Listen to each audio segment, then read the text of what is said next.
The first time my brother-in-law Bradley called me just a housewife, I smiled and brushed it off. The 100th time? I started plotting his downfall. I'm Edith, and until last month, I was the perfect example of what Bradley liked to call living the easy life. You know the type. Organizing school runs, managing household finances, coordinating family events, and keeping everyone's lives running smoothly while making it look effortless. Another lovely dinner, Edith. Bradley announced at our monthly family gathering, dabbing his mouth with a napkin. Must be nice having all day to perfect your cooking skills while some of us are out there in the real world. I caught my sister Rose's eye across the table. She gave me that look. The one that said, "I can't believe you're letting him get away with this again." Actually, I replied, maintaining my smile, I spent most of today helping the school board secure funding for a new STEM program. But yes, the pot roast did turn out well, didn't it? Bradley waved his hand dismissively. Oh, volunteer work. Cute. Try managing a multi-million-dollar company sometime. Now that's real stress. My husband Heidi shifted uncomfortably in his chair but said nothing. Typical. He never could stand up to his older brother. Speaking of stress, Bradley's wife Andrea chimed in. Bradley just closed another major deal. What was it, honey? 20 million? 22, Bradley corrected, puffing up like a peacock. But who's counting? He laughed at his own joke while I fought the urge to throw my wine in his face. Mom, can I be excused? My daughter whispered, clearly sensing the tension. I nodded, watching her escape to the safety of her room. You know, Edith, Bradley continued, swirling his expensive whiskey. You really should thank your lucky stars Heidi makes enough for you to stay home. In today's economy, most women don't have that luxury. I felt my phone buzz in my pocket. Probably Sierra, my best friend who'd made it big in corporate consulting. The irony wasn't lost on me that while Bradley was patronizing me about the business world, I was ignoring calls from one of the most influential women in our city's financial district. I am grateful, I said, standing to clear the plates. Just like I'm sure you're grateful for all the connections I've helped you make at the charity galas I organize. You know, the ones where you meet half your clients. Bradley's smile faltered for just a second. Oh, those fancy parties? Please. Real business happens in boardrooms, not at your little social events. Rose stood up abruptly. I think I'll help Edith with the dishes. She followed me into the kitchen, closing the door behind us. I swear to God, Edith, if you don't put him in his place soon, I will, she hissed, grabbing a dish towel. Did you hear about what happened at his company last week? I raised an eyebrow. No, what? Word is, his partner Terrell's been making some questionable moves. They lost a major contract because of it. The information settled in my mind like a seed finding fertile soil. Really? Bradley hasn't mentioned anything. Of course not. Doesn't fit his master of the universe narrative, does it? Through the kitchen window, I could see Bradley holding court in our backyard, probably sharing another story about his business genius with Heidi and Andrea. The setting sun cast long shadows across his face, and for a moment, I imagined those shadows were bars of a cage, one he'd built himself with his arrogance. You know what Sierra always says, Rose continued, drying a wine glass with unnecessary vigor. The bigger they are, the harder they fall, I finished, a plan already forming in my mind. My phone buzzed again. This time I checked it. A text from Sierra. Need to talk ASAP. It's about Bradley's company. You won't believe what I just heard. I looked out at Bradley again, still gesturing grandly as he told his story. He caught my eye and gave me that condescending little nod he always did, the one that said, "Thanks for dinner, little housewife." I smiled back, but this time it wasn't my usual peaceful smile. This time it had teeth. Rose, I said, turning to my sister. I think it's time Bradley learned exactly what a housewife can do. She grinned, understanding immediately. Finally, what changed your mind? Let's just say I'm tired of being grateful. I picked up my phone to reply to Sierra. And I think the real world is about to get very interesting for our dear Bradley. Sierra's office always made me feel like I'd stepped into another world. Floor-to-ceiling windows, modern art, and that unmistakable air of power. a far cry from my kitchen where Bradley assumed I spent all my time. "You're not going to believe this," Sierra said, gesturing for me to sit. "Bradley's company is in serious trouble." I settled into the leather chair across from her desk. "Rose mentioned something about a lost contract?" "Oh, honey, it's way worse than that." Sierra pulled up something on her tablet. "Tyrell's been cooking the books for months. The company's hemorrhaging money, and Bradley's too arrogant to see it." As if on cue, my phone lit up with a text from Andrea. "Bradley's acting weird. Came home at 3 a.m. last night. Says everything's fine, but..."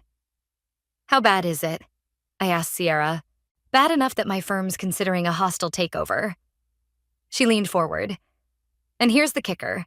Guess who Tyrell approached about partnering with him to push Bradley out?" "You're kidding." "Nope. He has no idea we're friends. Thinks he's being clever." Sierra's smile was razor sharp. "Want to hear something even better? The Wilson contract Bradley's been bragging about for months? It's hanging by a thread, and the only reason they haven't pulled out completely is because of the charity work you did with Mrs. Wilson last summer." I sat back, processing this information. "Does Bradley know this?" "Please. Bradley probably thinks Mrs. Wilson stuck around because of his charming personality." Sierra rolled her eyes. "Speaking of which..." Her office door burst open, and there stood Bradley himself, his usually immaculate appearance slightly disheveled. "Sierra, I didn't expect..." He stopped short when he saw me. "Edith, what are you doing here?" "Just having coffee with my friend," I said innocently. "What brings you to this part of town?" Bradley's face did something complicated. "Friend? You know Sierra?" "Know her?" Sierra laughed. "Edith and I go way back. College roommates, actually. But please, have a seat. What can I do for you?" Bradley sat down slowly, his eyes darting between us. I wanted to discuss some potential business opportunities." "Oh?" Sierra's voice was honey-sweet. "Would these opportunities have anything to do with Tyrell's recent activities?" The color drained from Bradley's face. "How did you..." "Word gets around," Sierra said, "especially when someone's trying to shop around a company takeover behind their partner's back." Bradley's phone rang, interrupting whatever excuse he was about to make. He checked it and swore under his breath. "Excuse me, I need to take this." He stepped out into the hallway, but we could still hear him through the door. "What do you mean they're pulling out?" No, call Mrs. Wilson. I don't care if she's not taking our calls. Figure it out." I turned to Sierra. "Should we tell him?" "About what? That you're the reason his company still has any contracts at all? Or that Tyrell's been meeting with our firm's competitors?" Sierra shook her head. "Let him sweat a little." Bradley came back in, looking like he'd aged 10 years in 10 minutes. "Sierra, I need to speak with you privately about..." "Anything you need to say to me, you can say in front of Edith," Sierra interrupted. "After all, she's on our board of community advisors." I thought Bradley's eyes might pop out of his head. "She's what?" "Oh, didn't you know?" Sierra's voice dripped with false surprise. "Edith's been instrumental in several of our major community investment decisions. In fact, she's the one who first brought Mrs. Wilson's charitable foundation to our attention." Bradley collapsed into his chair, finally connecting the dots. "The Wilson contract. Isn't that funny?" I said, standing up. "How the real world works sometimes?" I gathered my purse, enjoying the way Bradley's face had turned an interesting shade of gray. "I should get going. I have a school board meeting to chair. Just another day of not having a real job." As I reached the door, Bradley called out, "Edith, wait." I turned back. "Yes?" He swallowed hard. I might need your help." "Might?" Sierra prompted. "I definitely need your help," he corrected, looking like every word physically pained him. I smiled, thinking of all those condescending comments over the years. "Well, isn't that interesting? Tell you what, Bradley, why don't you come over for dinner tomorrow night? We can discuss it then. After all, I have all day to cook, right?" I left him there, sitting in Sierra's office, finally realizing that his perfect world was crumbling, and his despised housewife sister-in-law might be his only hope of saving it. "You're really going to make him squirm, aren't you?" Rose asked, helping me prepare dinner the next evening. The satisfaction in her voice was unmistakable. "I'm just going to let karma do its job," I replied, checking the oven, with maybe a little push in the right direction. "A little push?" Rose snorted. "Sis, you've got him cornered like a rat in a trap." The doorbell rang exactly at 7. Bradley was nothing if not punctual when he wanted something.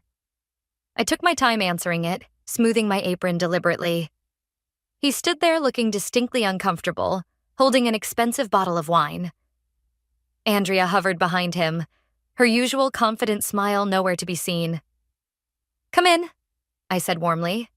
"Dinner's almost ready." "Edith," Bradley started as soon as they were seated in the living room. "About yesterday." "Wine?" I interrupted, taking the bottle. "Let's wait for Heidi. He should be home any minute.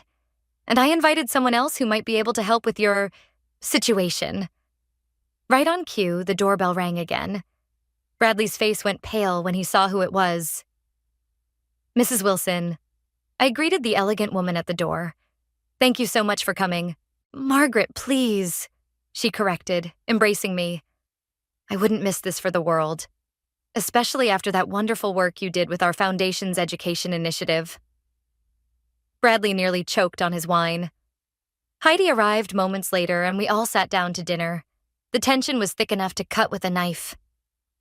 "So, Bradley," Mrs. Wilson said, delicately cutting into her salmon, "Edith tells me you've been having some troubles at work."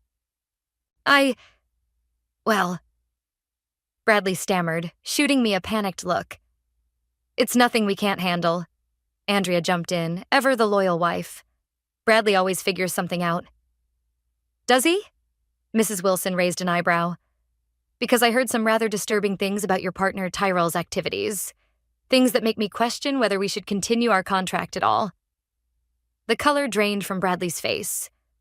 "Mrs. Wilson, I can explain." "Can you?" She set down her fork. "Because I've been trying to reach you for weeks. Your office keeps giving me the runaround.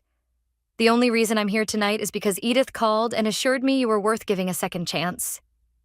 I could practically see Bradley's worldview shifting as he looked at me with new eyes. I had no idea," he managed. "No, you didn't," Mrs. Wilson agreed. "You were too busy dismissing people like your sister-in-law to notice who really holds influence in this community." Heidi cleared his throat. "Bradley, maybe it's time to listen to what Edith has to say." I took a sip of wine, savoring the moment. "I have a proposal for you, Bradley. But first, I need you to understand something. The world doesn't work the way you think it does. Success isn't just about boardroom deals and power moves. It's about relationships, trust, and respect." "I'm starting to see that," Bradley muttered. "Are you?" Rose challenged. "Because from where I'm sitting, you're only here because you're desperate." "Rose," I warned, but she wasn't finished. "No, he needs to hear this. For years, you've treated Edith like she was beneath you, like being a housewife meant being stupid or worthless. Well, guess what? While you were busy being important, she was building a network that could save your ass. Or destroy it." Andrea gasped. "That's a bit harsh." "Is it?" Mrs. Wilson interrupted, "because from what I've seen, it's exactly what needed to be said." Bradley sat there, looking smaller than I'd ever seen him. "What do you want from me, Edith? I want you to understand your actions have consequences," I said quietly. "I want you to recognize that value comes in many forms. And I want you to make this right. Not just with me, but with everyone you've stepped on while climbing your ladder of success. And if I do, then I'll help you save your company. I'll connect you with the right people, help you rebuild those burned bridges. But it won't be free and it won't be easy." "What are your terms?" he asked, his voice barely above a whisper. I smiled, reaching for my briefcase. "I thought you'd never ask." I pulled out a folder and slid it across the table. "Sierra helped me draw these up. I think you'll find them very interesting." As Bradley opened the folder, his eyes widening at its contents, I caught Rose's approving nod. This wasn't just about revenge anymore. This was about reshaping our entire family dynamic, and Bradley was about to learn exactly what a housewife could do when pushed too far. Bradley stared at the documents, his hands trembling slightly. You want a 30% stake in my company? 20% ownership, I corrected, plus a seat on the board and 10% of profits directed to the educational foundation I'm establishing. It's all there in black and white. This is insane, he sputtered. You can't possibly. I can and I will, I interrupted. Or you can try to salvage what's left of your company without my help. I'm sure Tyrell would love that. Mrs. Wilson leaned forward. If I may, Bradley, you're not seeing the bigger picture here. Edith's involvement would restore confidence in your leadership. My foundation would certainly feel more secure about maintaining our contract. And what about Tyrell? Andrea asked, finally finding her voice. He's still a partner. Not for long, I said, pulling another document from my briefcase. Sierra's firm has enough evidence of his financial misconduct to force him out. Unless you'd prefer that evidence find its way to the SEC? Bradley's face went from red to white. You wouldn't. Try me. I met his gaze steadily. The question is, can your ego handle having your housewife's sister-in-law as a business partner? Heidi cleared his throat. Brother, I think it's time you listened. Really listened. You knew about this? Bradley turned to him, betrayed. I knew Edith was smart enough to run circles around both of us. Heidi replied. I just never had the courage to say it before. But I'm saying it now. Take the deal. There's one more condition, I added, turning to a specific page. You need to make a public apology. Not just to me, but to every employee you've belittled, every woman you've dismissed, every person you've stepped on. Public? Bradley choked. You want me to humiliate myself? No, Rose cut in. She wants you to humble yourself. There's a difference. Andrea reached for the documents. Let me see those. She read quickly, her expression changing from skepticism to surprise. Bradley, this is actually brilliant. The restructuring plan, the community involvement initiatives, the corporate governance reforms, this could save us. Save you? Bradley scoffed. We don't need. Yes, we do. Andrea slammed her hand on the table. Our house is mortgaged to the hilt. Our savings are almost gone. You've been hiding it from me, but I'm not stupid. We're one bad quarter away from losing everything. The room fell silent. Bradley seemed to deflate before our eyes. How did you know about the mortgage? He whispered to his wife. The same way I know about the missed payments and the credit card debt, Andrea replied. I finally started paying attention instead of just nodding and smiling. Mrs. Wilson stood up. Well, I think I've seen enough. Edith, you have my full support. Bradley, you have until the end of the week to accept these terms, or our contract is terminated, and I suspect others will follow. After she left, Bradley sat there, staring at the documents like they might bite him. You know what the funny thing is? I said, starting to clear the plates. If you had treated me with respect from the beginning, I would have helped you for nothing. But you made me earn every ounce of your disdain. So now you get to earn every ounce of my help. I don't have a choice, do I? He asked quietly. You always have a choice, I replied. Just like I had a choice to stay quiet all these years. But I'm done being quiet, Bradley. The question is, are you done being arrogant? He picked up the pen I'd placed next to the documents. If I sign this, what's to stop you from destroying me anyway? Because unlike you, I said, I understand that true power isn't about destruction. It's about construction. Building things up instead of tearing them down. Sign the papers, Bradley. Let's build something better together. His hand shook as he signed each page. Andrea signed next, then Heidi as a witness. Welcome to the real world, I said, taking the signed documents. Board meeting is Monday at 9. Don't be late. As Bradley and Andrea left, looking shell-shocked, Rose started laughing. What's so funny? I asked. I was just thinking about all those times you said you didn't have a real job. She grinned. Guess you just got hired as his boss. Heidi wrapped his arms around me. I'm sorry I didn't stand up to him sooner. It's okay, I said, patting his hand. Sometimes the long game is the better game. I looked at the signed documents, thinking about Monday's board meeting and the changes to come. Bradley was about to learn that the real world was a lot bigger than his boardroom, and I was going to enjoy every minute of teaching him that lesson. The boardroom fell silent as I walked in Monday morning, Sierra at my side. Bradley sat at the head of the table looking like he'd aged a decade over the weekend. Tyrell's face turned from confusion to shock when he saw me take a seat. What is she doing here? He demanded. Making sure you don't steal anything else, I replied pleasantly, opening my laptop. Sierra, would you like to start? Sierra stood, distributing folders to everyone present. Ladies and gentlemen, we're here to discuss some significant changes in leadership and company structure. This is ridiculous, Tyrell interrupted, standing up. Bradley, you can't be serious about letting your housewife's sister-in-law. Sit down, Tyrell, Bradley said quietly. And don't ever speak about Edith that way again. The shock on everyone's faces at Bradley defending me was almost comical. Almost, Sierra continued. We have evidence of substantial financial irregularities under Mr. Tyrrell's management. Would you like to see the documentation, or would you prefer to resign quietly? Tyrrell's face turned purple. You're bluffing. I pulled out my phone and played a recording. Tyrell's own voice discussing kickbacks with a supplier. The color drained from his face. How did you— Next time you're planning to betray someone, I advised, don't do it at the country club where I organize charity events. The staff there love me. They hear everything. This is illegal, he spluttered. You can't record.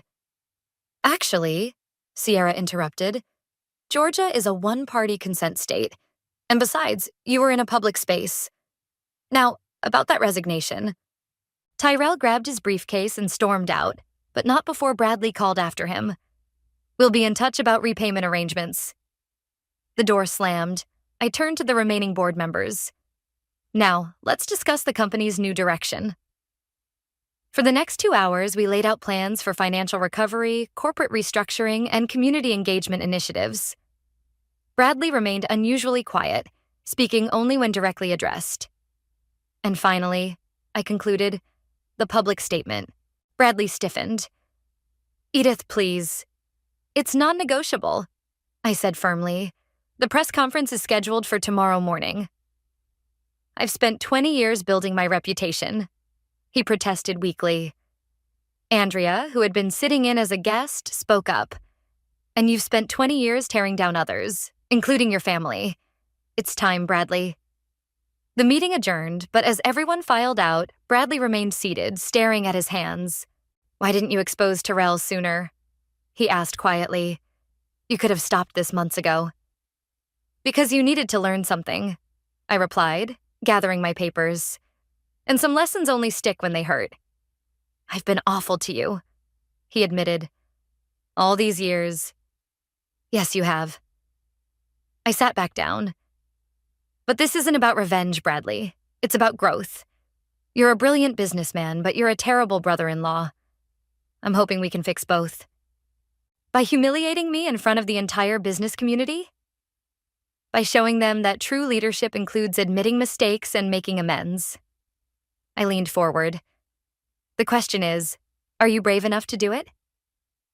He looked at me for a long moment. Did you really hear everything at the country club? No, I smiled. But I knew if I claimed I did, Tyrell would assume the worst and run.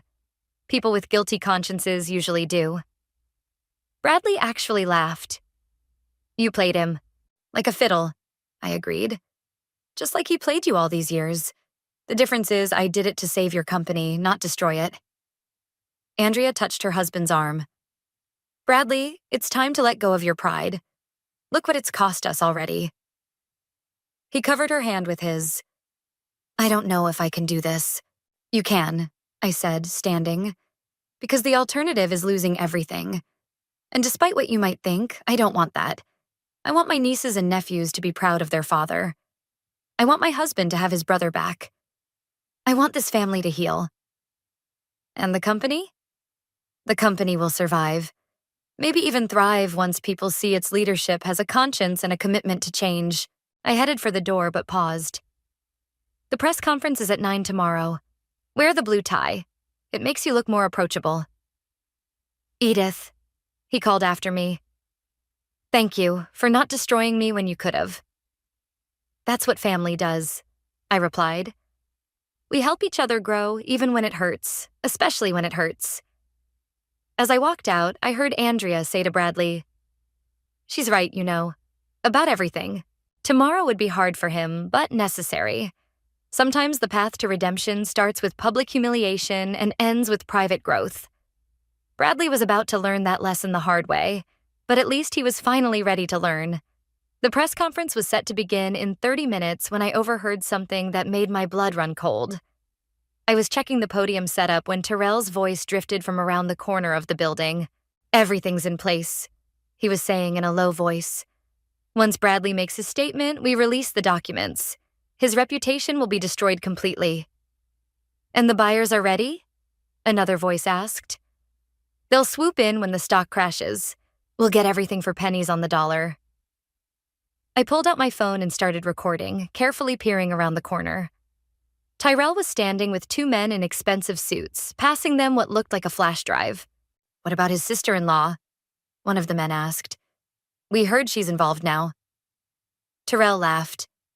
The housewife? Please, she's in over her head. Once this hits the news, she'll run back to her kitchen where she belongs. I'd heard enough. Slipping away, I immediately called Sierra. We have a problem, I said, forwarding her the recording. Tyrell's planning something. On it, she replied. Stall Bradley's speech. Give me 15 minutes. I rushed back inside to find Bradley pacing in the green room, looking pale in his blue tie. We need to delay, I announced. What? No, Bradley protested. If I don't do this now, I'll lose my nerve. Trust me, I insisted, just as my phone buzzed with a text from Sierra. Got it. Tyrell fabricated documents, coming with proof. The door burst open and Andrea rushed in. Bradley, turn on the news, now. We flipped on the TV just in time to see Tyrell being led out of his office in handcuffs, FBI agents carrying boxes of documents behind him. Breaking news, the reporter was saying. Federal agents have arrested former executive Tyrell Summers on charges of fraud and corporate espionage. Bradley sank into a chair. He was going to destroy everything. He was going to try. I corrected, showing him my phone with the recording. But he made the same mistake you did, underestimating the housewife. Sierra appeared in the doorway, slightly out of breath. We got him. He was planning to release fake documents during your speech, crash the company's stock, then have his partners buy it out. How did you move so fast? Bradley asked, amazed. Because unlike Tyrell, I actually do have friends at the FBI. Sierra grinned. And they've been building a case against him for months. Your sister-in-law's recording was just the final piece they needed. The press is getting restless, Andrea warned, peeking out the door. I turned to Bradley. This changes your speech. You need to address this too. I don't know if I can. Yes, you can, I interrupted. Because now you have a chance to show real leadership. Not just apologize for past mistakes, but demonstrate how to handle a crisis with integrity. He stood, straightening his tie. Will you stand with me? No, I said firmly. This is your moment. Show them who you really are, not who you've been pretending to be. Bradley walked to the podium alone, cameras flashing. I watched from the side as he took a deep breath and began. Good morning. By now you've seen the news about my former partner's arrest. But that's not why I called this press conference. I'm here because I need to apologize. Not just for trusting the wrong person, but for being the wrong person myself. The room fell silent as Bradley continued, his voice growing stronger. For years, I've measured success by the wrong metrics. I've dismissed and disrespected people who deserved better. I've confused arrogance with leadership. Today, that changes. He went on to outline the company's new direction, emphasizing community involvement and ethical business practices. When he finished, the questions from reporters were surprisingly respectful. "Mr. Bradley, what role will your sister-in-law play in the company's future?" He smiled, looking directly at me. "Edith will be taking a seat on our board where she should have been all along. She's proven that true business acumen isn't about corner offices or fancy titles.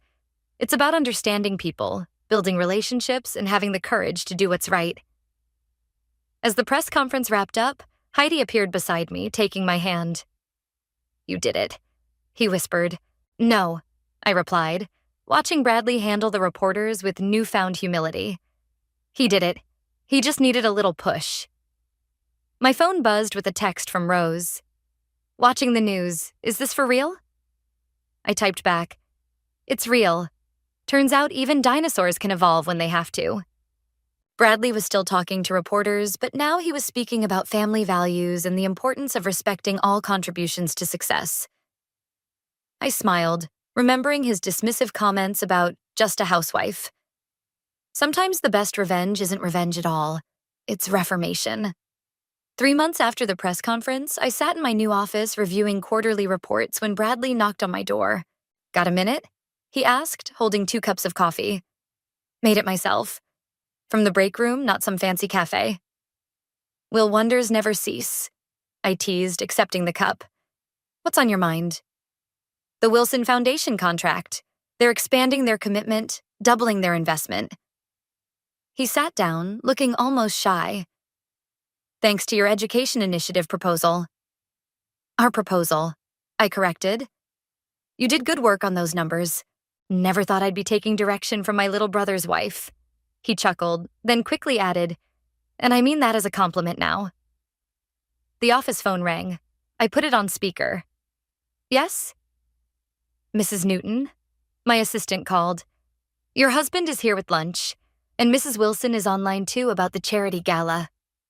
"Send Heidi in," I replied, "and tell Margaret I'll call her right back." Bradley stood to leave just as Heidi entered with takeout bags. "Stay," Heidi insisted. "We need to discuss the family dinner anyway." "About that," Bradley said, settling back down. "Andrea wants to host this time. Says it's time we returned the favor." "As long as she's cooking and not you." I laughed. "Remember the Christmas disaster of 2019? Hey, how was I supposed to know turkeys needed to thaw?" We were still laughing when Sierra burst in, waving a tablet. "You need to see this. Now." The headline made my heart skip. "Former executive Terrell Summers agrees to testify against international fraud ring." "It gets better," Sierra said, scrolling down. He named names. Big names. People who've been manipulating markets across 3 continents. "Our company?" Bradley asked, tensing. "Clean," Sierra confirmed. "Thanks to Edith's new compliance protocols, which, by the way, the SEC is considering adopting as industry standards." Heidi beamed with pride. "That's my wife. Our stock price is going to soar when this hits the wider market." Bradley mused. "All those investors who were worried about Terrell's involvement are about to see that we're the ones who helped bring down a major financial crime network." I finished. "Not bad for a housewife, huh?" Bradley winced. "I deserve that, and probably will for a long time." "Yes, you will," I agreed. "But you're learning. That counts for something." My phone buzzed with a text from Rose. "Turn on Channel 7 now." We crowded around my office TV just in time to see Tyrell being led into court, looking haggard in an orange jumpsuit. "Hard to believe that's the same man who thought he could outsmart everyone," Heidi commented. "Pride comes before a fall," I said. "Speaking of which, Bradley, how's the employee mentorship program coming along?" "Actually," he smiled, "I wanted to show you something." He pulled out his phone and played a video of himself speaking to a group of young employees, mostly women. He was answering questions about work-life balance and the importance of recognizing diverse perspectives in business. "Who are you and what have you done with my brother?" Heidi joked. "Let's just say I had an excellent teacher in humility," Bradley replied, nodding at me. Sierra checked her watch. Hate to break up this lovely family moment, but we have the investor call in 10 minutes. Right. I stood, gathering my papers. Bradley, you're leading this one. Me? But you're better at building relationships, yes. But you need to show them you've changed, that you're not the same man who let Tyrell run wild. He straightened his tie nervously. Will you stay on the call? Of course. Family supports family, even when they've been total jerks for 20 years. I'm never living that down, am I? Not a chance, Heidi and I said in unison. As we headed to the conference room, I caught a glimpse of my reflection in the window. Power suit, confident stride, not exactly the image of a traditional housewife. But then again, maybe it was time to redefine what that meant.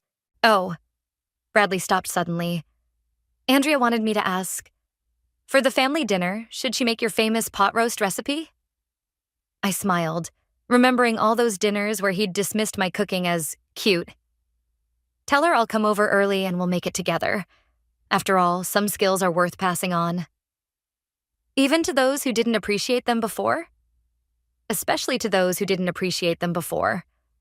That's how change happens, one pot roast at a time. We entered the conference room, ready to face the investors. Bradley at the head of the table, me at his right hand. A family united, stronger for having been broken and rebuilt. Sometimes the best victories aren't won in boardrooms or courtrooms, but in the quiet moments when people finally see each other for who they really are. The autumn evening at Andrea and Bradley's house felt different from our previous family gatherings. The tension that used to permeate these dinners had been replaced by something warmer, more genuine. Mom, Uncle Bradley's teaching me about stocks, my daughter announced, helping to set the table. Is he now? I raised an eyebrow at Bradley, who was actually wearing an apron as he checked on the pot roast. She's a natural, he said proudly. Asked better questions than half my MBA interns. Andrea emerged from the wine cellar with a bottle.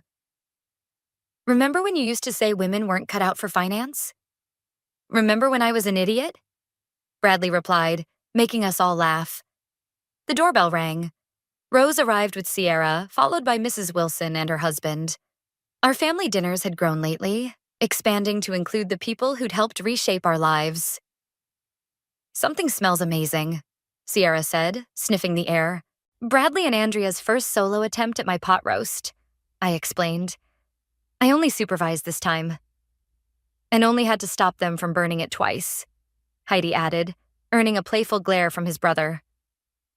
As we settled around the table, Bradley cleared his throat. Before we eat, I have an announcement. Everyone fell silent. Bradley wasn't usually one for dinner speeches anymore, not since the press conference that had changed everything. The board voted today, he continued. Edith, they want you to take over as CEO. I nearly dropped my wine glass. What? I nominated you, he said. And it was unanimous.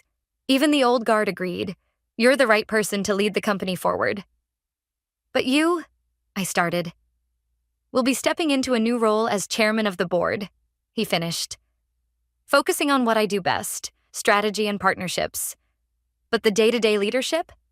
That should be you. Told you so. Sierra sang out, grinning. Pay up, Rose. You bet on this? I asked incredulously. Of course we did, Rose laughed. I just thought it would take Bradley another month to swallow his pride. Very funny, Bradley said, but he was smiling. The truth is, Edith, you've been running things anyway. This just makes it official. What about the shareholders? I asked. The press? Already handled, Mrs. Wilson interjected. The major investors are thrilled. Your community initiatives have boosted both profits and public trust. The press release goes out tomorrow morning. I looked at Heidi, who squeezed my hand. You've earned this, he said softly. Besides, Bradley added, someone needs to keep me humble. Might as well be my CEO sister-in-law. Speech? Andrea called out, raising her glass. I stood, looking around at the faces of my family, both blood and chosen. When this all started, I just wanted Bradley to respect me, to see me as more than just a housewife. But somewhere along the way, it became about more than that. It became about respect for everyone, Bradley finished. About recognizing that true leadership isn't about power or position. It's about lifting others up. I agreed. About building something meaningful together. To the new CEO, Sierra proposed, raising her glass. And to family, Bradley added quietly, who sometimes teach us our hardest and most important lessons. Speaking of lessons, Andrea chimed in, the pot roast is about to burn again. Bradley rushed to the kitchen, cursing good-naturedly. Some skills take more practice than others. As laughter filled the room, I caught Rose's eye. She mouthed silently, "You did it." And I had. Not just the career transformation or the family reconciliation, but something bigger. We'd changed the narrative about what success looks like, about who gets to have a seat at the table. Bradley returned with the slightly overdone but still edible pot roast. First official act as CEO, we're hiring a cooking instructor for the executive team. Second official act, I countered, implementing a company-wide policy recognizing the value of all work, whether it's in the boardroom or the break room. Third official act, he suggested, making these family dinners a monthly tradition. That, I said, looking around at our expanded family, was never in question. As we passed dishes around the table, the conversation flowing easily between business strategy and family stories, I realized something profound. Success wasn't about winning or losing, about revenge or redemption. It was about creating spaces where everyone could grow, even those who once tried to keep you small. "Hey, Edith," Bradley called from across the table. "Remember when I said you didn't have a real job?" Hard to forget. Well, he smiled, raising his glass. "Here's to proving me wrong. CEO." The title sounded good, but not as good as the genuine respect in his voice when he said my name. Some victories aren't measured in stock prices or board votes, but in the simple acknowledgement of worth. Everyone's worth.